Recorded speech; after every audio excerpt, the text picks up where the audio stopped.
So, today we are going to talk about choosing the right tech stack for your next big project or any kind of project that you are making.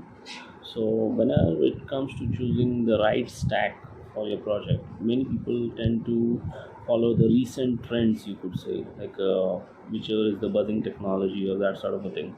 So, what happens is when you are trying to chase such kind of trends, you ultimately end up choosing the wrong tool for the kind of application that you're making.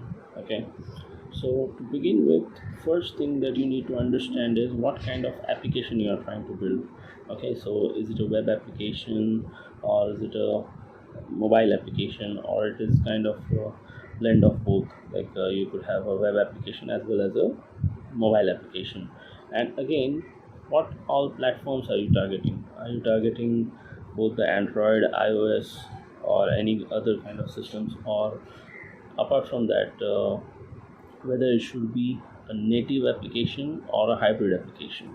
So we are going to try to simplify, or you could say make the process a bit easier to choose, or you could say the kind of stack which will be easier to implement, or you could say kind of ergonomic and economic in both ways. Okay, so speaking of startups, okay, so predominantly what has happened currently is majority of the startups are choosing JavaScript based stacks. Like what I see nowadays is like most guys who are kind of building any kind of applications, they end up choosing some kind of JavaScript based stacks, like Node or any sort of backend technology, Node Express sort of thing, and the front end of the web in React JS, and the what do you call app stuff is also in React Native and stuff. Okay, so the whole idea behind choosing like JavaScript is good. Like you are using a single technology, which you could say works like across the ecosystem. But the problem here is JavaScript is a bit costlier. Okay, when it comes to deployment. Okay, so if you are just getting started, or you are a very a small startup, or you don't have funds, or like you are bootstrapping your application, that sort of thing, then it could be what do you call a wrong decision for you to choose a JavaScript based stack. So whenever you have a product that you don't know whether it could scale or not, then I would recommend you to use some kind of PHP related frameworks like Laravel, CodeIgniter, or that sort of thing. And for the application part, you could simply use like hybrid applications. Like any kind of hybrid applications, you could use either JavaScript based alternatives like React Native and stuff, or if you're having some resources, then you could use Flutter as well. Okay, so rather than going for native applications, we should always choose hybrid applications whenever possible, or the hybrid approach whenever possible, because the thing is with this native applications, they will consume more time. And even if your business idea is not really that big and does not involve any like native features or that sort of a thing which are necessary for the app, then you are most likely wasting your time in getting the product to the market. So like the idea of the whole this thing, the business works in that way that first to the market is always the one that leads it.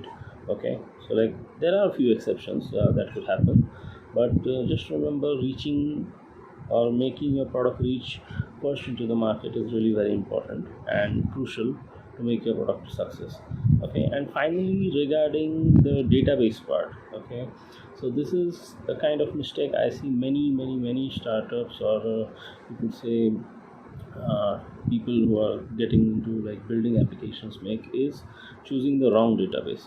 Okay, so what has happened is like there's a growing trend of promoting no SQL based databases or no SQL based databases, but the fact is majority of the applications that are used today, okay, so they have inherently a need to use relational databases like MySQL or Oracle, or you could say Postgres, that sort of database. Okay, so if you end up choosing the wrong database, you are messing up the whole application. So like what happens is like people choose MongoDB just because it is a popular choice, or it is featured in many more articles and stuff. You don't need to use Mongo unless you are what you were saying, you could like you don't have a flat database, that sort of thing, flat schema. You're just collecting some kind of data and processing it simply. So that kind of flat hierarchy if you have for your database, or you could say the parameters could be changing or that sort of thing, if your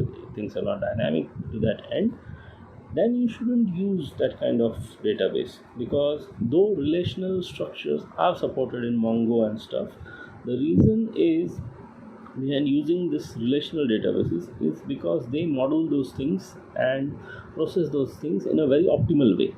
And the NoSQL based or the object based databases are not really what you call perfectly suited for handling heavy data intensive applications. Okay, so like they could handle volumes of data but not structured data.